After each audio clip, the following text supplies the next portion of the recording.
சாண்டில்யன் எழுதிய கடல் புறா அத்தியாயம் 29. பரிசுகள் 20. தென்கலிங்கத்து மன்னன் அரண்மனைக்கு நேர் பின்புறத்தில் இருந்த குதிரை சாலை திட்டுவாசல் கதவிடுக்கு வழியாக தூரத்தே தீபங்கள் 2 தெரிந்ததையும், அந்த தீபங்களில் ஒன்று தாங்கள் இருந்த இடத்தை நோக்கி நகரத் தொடங்கியதையும் கண்ட அனபாயன் பெரும் ஆச்சரியத்திற்குள்ளாகி கதவிடுக்கிலிருந்து கண்ணை எடுத்து தலை நிமிர்ந்து உள்ளே இருந்த வியப்பு முகத்திலும் ஒளிவிட அமீரை நோக்கினான்.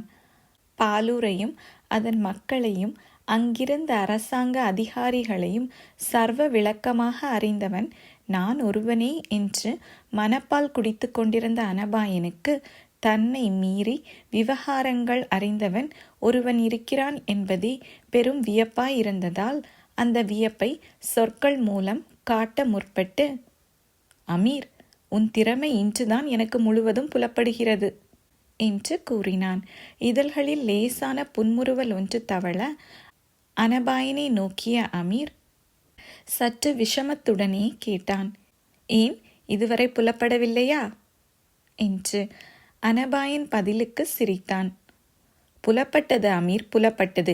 நீ திறமைசாலி என்பது, எந்த நிலையையும் சமாளிக்கும் வல்லமை உனக்கு உண்டு என்பதும் எனக்கு ஏற்கனவே தெரியும் என்று பதிலும் சொன்னான் அனபாயன். தெரியுமா? அமீரின் கேள்வியில் ஏளனத்தின் சாயை நிரம்ப இருந்தது. அதை கவனித்தும் கவனிக்காதவன் போல் பதில் சொன்ன அனபாயன், தெரியும் அமீர். தெரியாவிட்டால் உன்னிடம் என்னுடைய அருமை நண்பர்களின் உயிரையும் மாபெரும் கடாரத்தின் பிற்காலத்தையும் ஒப்படைத்திருப்பேனா? உன் திறமை பற்றி நான் சந்தேகிக்கவில்லை. இந்த பாலூரில் முக்கிய இடங்களில் எல்லாம் நீ ஆட்களை உன் வாணிபத்திற்கு அனுகூலமாக வைத்திருப்பதும் எனக்கு தெரியும். ஆனால் அரச மாளிகைக்கு அருகிலேயே, ஏன் உள்ளேயே என்று கூறலாம், நீ கை வைக்க முடியும் என்பதை நான் இன்று வரை உணரவில்லை. இன்று வரை 1/3 பங்கு தமிழரை உடைய இந்த பாலூரில் என் சக்திதான் அதிகம் என்று எண்ணியிருந்தேன்.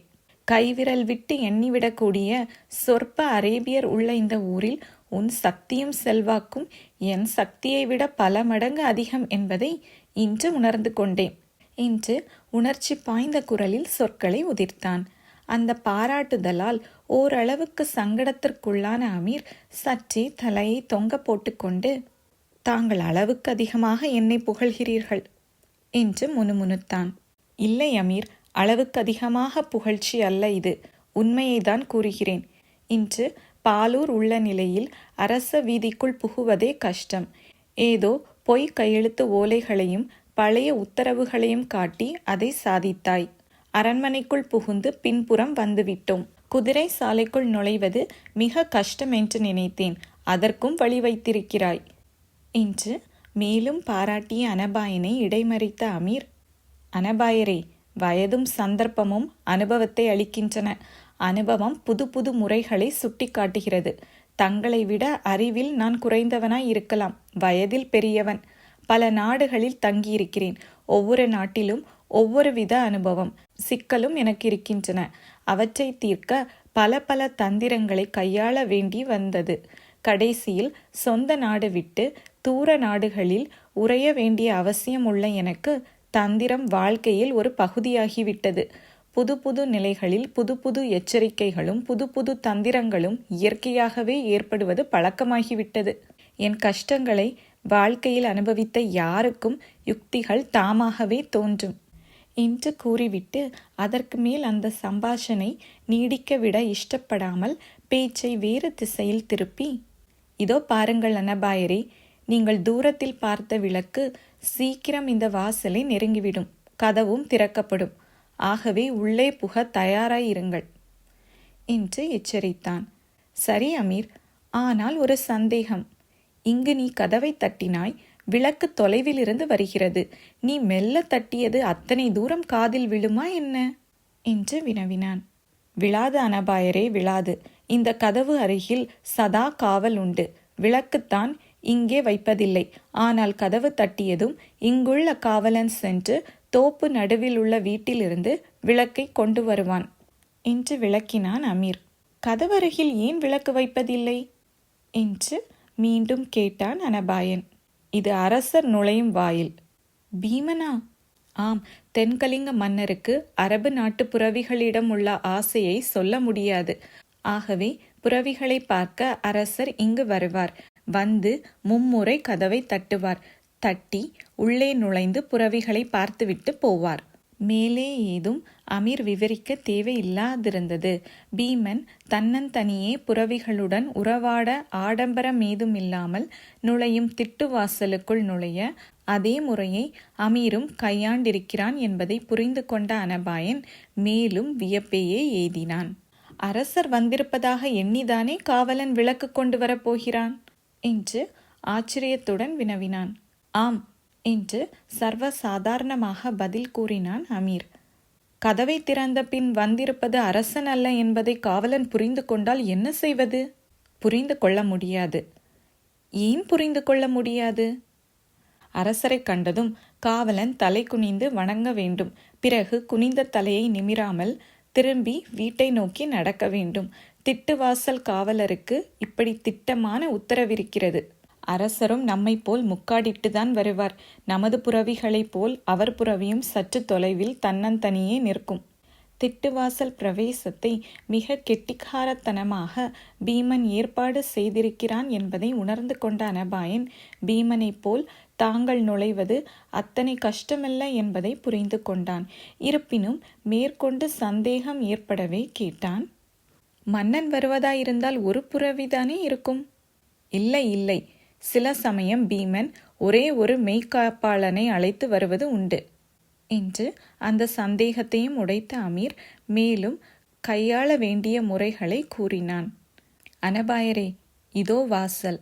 இன்னும் சில வினாடிகளில் இந்த திட்டு வாசல் கதவு ஓசைப்படாமல் திறக்கப்படும். முக்காட்டை தளர்க்காமல் நேரே பார்த்தபடி உள்ளே நுழையுங்கள். காவலனை பேசாமல் பின்தொடருங்கள். தோப்பின் நடுவில் உள்ள வீட்டின் முகப்பில் சென்றதும் அவன் சென்று விடுவான். நீங்கள் சென்று எதிரே இருக்கும் கதவை திறந்து கொண்டு உள்ளே செல்லுங்கள் என்று விளக்கினான் அமீர். குதிரை சாலை தோப்பு வீட்டை அடைய வேண்டிய முறை மிக தெளிவாக விளக்கப்பட்டதை கேட்ட ஆனபாயன் அமீரின் திறமையையும் அரண்மனை விவகாரங்கள் முறைகள் முதலியவற்றை அவன் நுட்பமாக அறிந்திருப்பதையும் எண்ணி உள்ளூர அவனை பாராட்டினான். அமீரை பற்றி அப்படி அவன் உவகை கொண்ட சமயத்தில் திட்டுவாசற் கதவு மெல்ல திறக்கப்பட்டது. முக்காடை நன்றாக இழுத்து விட்டு கொண்டு தோப்பிற்குள் அனபாயன் நுழைந்தான். அனபாயனிடம் நடைமுறையை விவரித்து கொண்டிருக்கையிலேயே தன் புறவியின் பக்கங்களில் தொங்கிய பைகளில் ஒன்றிலிருந்து கனமான ஒரு துணி மூட்டையை எடுத்து கொண்ட அமீரும் அனபாயனை பின்பற்றி தோப்பிற்குள் நுழைந்தான். தோட்டத்தில் சிறு செடி கொடிகள் அதிகம் இல்லாமல் எங்கும் பெரும் மரங்களே இருந்தன. அப்படியிருந்த பெரும் மரங்களும் நெருக்கமாக வைக்கப்படாமல் புறவிகளை பிணைக்கும் நோக்கத்துடன் விட்டு விட்டு வைக்கப்பட்டிருந்ததால் அவற்றின் ஒவ்வொன்றின் அடியிலும் நீள கயிறுகளின் பிணைக்கப்பட்ட புறவிகள் கால்பாவி நகர்ந்து கொண்டிருந்தன. முன்னே விளக்கு காட்டி சென்ற காவலனை பின்பற்றிய அனபாயன் எத்தனை விதமான சாதி குதிரைகள் அங்கிருக்கின்றன என்பதை மட்டுமின்றி அவற்றின் பழக்கத்தின்படி அவை பிணைக்கப்பட்டிருப்பதையும் கண்டான். சில புறவிகளுக்கு பின்னங்கால் ஒன்றில் மட்டும் பிணை கயிறு கட்டி மரத்தில் அக்கயிற்றை சுற்றி கட்டியிருந்தார்கள். இன்னும் சில புறவிகளுக்கு கழுத்திலும் இன்னும் சிலவற்றிற்கு இடுப்பு வளைவுகளிலும் கயிறுகள் கட்டப்பட்டிருந்தன. இப்படி பலவிதமாக கட்டப்பட்ட கயிர்களால் பலவிதமாக உடலை சிலுப்பியும் உலாவியும் கனைத்தும் கொண்டிருந்த குதிரைகள் மீது இடையே மரக்கிளைகளில் ஊடுருவி வந்த சந்திர வெளிச்சம் விழுந்திருந்ததால் குதிரைகள் தேவலோக புறவிகளைப் போல் காணப்பட்டன. புறவிகளின் கவர்ச்சி வீரனான அனபாயன் இதயத்தை வெகு வேகமாக அந்த புறவிகளை நோக்கி இழுக்கத் தொடங்கியது. அப்படி இழுத்ததன் விளைவாக பேருவகை கொண்ட அனபாயன் அத்தகைய புறவிகளை கொண்ட பீமனை அந்த சமயத்தில் மனதிற்குள் பாராட்டவும் செய்தான். குதிரைகளுடன் உறவாட ஒரு மன்னன் தன்னந்தனியே திட்டுவாசல் வழியாக வருவானேன் என்று முதலில் எண்ணிய அந்த சோழ குல இளவல் இத்தகைய புறவிகளுடன் விருதுகள் இல்லாமல் காவலர் பாதுகாப்பு இல்லாமல் தன்னந்தனியே இருப்பதை விட சிறந்த இன்பம் வேறென்ன இருக்க முடியும் என்று தன்னைத்தான் கேட்டுக்கொண்டான். அத்தகைய சிறந்த புறவிகளை உடைய பீமனிடம் பெரும் பொறாமையும் கொண்டான் அவன். அந்த பொறாமையுடன் அரச ரீதியான பொறாமையும் கலந்து கொண்டது அந்த வீரன் மனதிலே. சோழ நாட்டுக்கும் வெளிநாட்டு புரவிகள் வரதான் செய்கின்றன. ஆனால் அவை சோழர் கீழுள்ள முசிறி துறைமுகத்தில் இறக்கப்படுகின்றன. அங்கிருந்து வடநாட்டவரும் சேரரும் வாங்கியது போக மீதி குதிரைகளே சோழ நாட்டுக்கு வருகின்றன. முசிறி பெருந்துறைக்கு அடுத்தபடி பாலூரே பெருந்துறைமுகம். அரபு நாடுகளிலிருந்து வரும் பல வகை புரவிகள் கடாரத்துக்கும் கம்போஜத்துக்கும் சீனத்துக்கும் போகின்றன.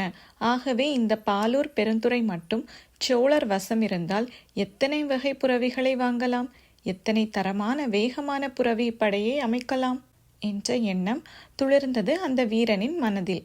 ஏற்கனவே திறமையுள்ள யானைப்படை உள்ள சோழர்களிடம் சிறந்த புரவி படையும் பெருகிவிட்டால் கலிங்கத்தை விழுங்குவதோ அந்த பீமனுக்கு தகுந்த படிப்பினை அளிப்பதோ ஒரு பிரம்மாண்டமல்ல என்று தனக்குத்தானே கனவு கண்டு கொண்ட அனபாயன் அங்கிருந்த புரவிகளின் மீது வைத்த கண்ணை வாங்காமல் நடந்து சென்றான். புரவிகளிடமிருந்த அந்த வீர சிந்தனையில் கனவு கண்டு கொண்டே தான் தோப்பில் நடுவிற்கு வந்துவிட்டதை கூட அறியாமல் விடுதியின் முகப்புக்கு வந்து ஏதோ புதுமை போல் கதவை திறந்து கொண்டு வீட்டிற்குள் நுழைந்த பின்புதான் அவன் சுரணையை அடைந்தான். இவர்தான் என் நண்பர் என்ற அமீரின் வார்த்தைகள் பலமாக ஒலித்த பின்பே இக உலகிற்கு வந்த அனபாயன் தன் கண்களை தூக்கி எதிரே இருந்த குதிரை சாலை தலைவனை ஏறெடுத்து நோக்கினான். கலிங்கத்து அரண்மனை குதிரை சாலை தலைவன் அமீரைப் போலவே அரபு நாட்டை சேர்ந்தவன் என்பதை பார்த்ததும் தெரிந்து கொண்ட அனபாயன், சரியான நபரைதான் புரவிகளை பாதுகாக்க பீமன் பொறுத்திருக்கிறான் என்று பீமனை கூட அந்த சமயத்தில் சிலாக்கித்தான். அமீரை விட அதிக உயரம், வர்மனுடைய பெரிய தாடியுடனும் புஷ்டியான கன்னங்களுடனும் காணப்பட்ட அந்த அரபு நாட்டான் அமீர் தன்னை ஏறெடுத்து பார்த்ததுமே தலையை வணங்கினான். அத்துடன் பணிவு பெரிதும் தொனித்த குரலில், தாங்கள் யார் என்பது எனக்கு தெரியும் என்று கூறினான். அந்த அரபு நாட்டானை அதுவரை பார்த்திராத அனபாயன் ஆச்சரியத்தில் திளைத்தான். என்னை பற்றி கேள்விப்பட்டிருக்கலாம், பார்த்திருக்க முடியாது என்றும் கூறினான். கேட்டிருக்கிறேன், கேட்டது பார்த்தது போல்தான் என்றான் குதிரை சாலை தலைவன். அமீர் இடை புகுந்து, தலைவரே, எங்களுக்கு மொத்தம் 20 புரவிகள் வேண்டும்.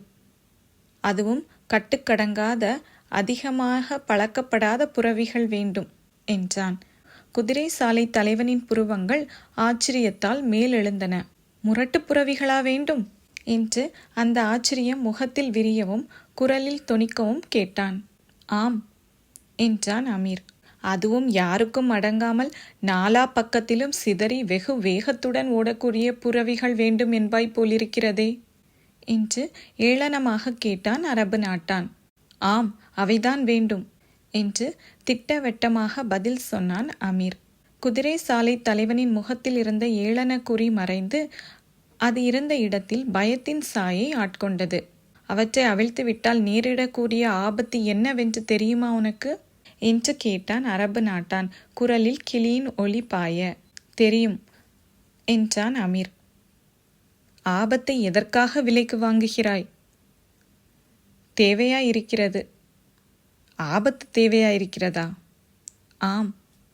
இதற்கு பதில் என்ன சொல்வதென்று விளங்கவில்லை அந்த குதிரை சாலை தலைவனுக்கு. அமீரின் முகத்தை விட்டு அனபாயன் முகத்தை நோக்கி, அமீர் சொன்னதை கேட்டீர்களா என்று வினவினான். ஆம், கேட்டேன் என்றான் அனபாயன். அவன் குரலில் பெரும் மகிழ்ச்சி ஒலித்தது. அமீர் தன் கையில் இருந்த பொற்களஞ்சியங்களை கலகலவென்று அரபு நாட்டான் எதிரில் கொட்டினான். 2000 பொற்காசுகள் இருக்கின்றன என்று கணக்கு சொல்லி பொற்குவியலை சுட்டி காட்டினான். புரவி சாலை தலைவன் கண்கள் பிரம்மை பிடித்த வண்ணம் பொற்காசு குவியலை இமை கொட்டாமல் பல வினாடிகள் பார்த்து கொண்டிருந்தன. அரண்மனை புரவிகளில் ஒன்றை அரசர் அனுமதியின்றி விற்பதே பெரும் குற்றம். அதற்கு மரண தண்டனை உண்டு. 20 புரவிகளை விற்பது கனவிலும் நினைக்க முடியாத காரியம். அத்தகைய காரியத்திற்கு தன்னை தூண்டிய இருவரையும் எதிரே இருந்த பொற்குவியலையும் மாறி மாறி பார்த்த புரவி சாலை தலைவனின் முகம் பிரம்மையும் கிளியும் பிடித்து கலவரப்பட்டு கிடந்தது. அடுத்தபடி புரவிகளை விற்க அமீர் சொன்ன திட்டம் அவனை பைத்தியம் பிடிக்கும் நிலைக்கே கொண்டு சென்று விட்டது.